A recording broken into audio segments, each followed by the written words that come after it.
Today I'm going to teach you how to say the letter names and the letter sounds of the 5 vowels in the English language. This is especially important for children who have English as an additional language, as this may be tricky for them. The name is A, the sound is A, as in ant or apple.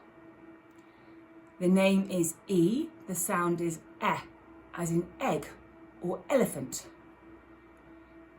The name is I, the sound is I, as in igloo or ink.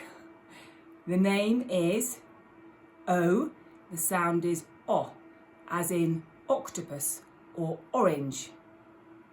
The name is U, the sound is as in up or under.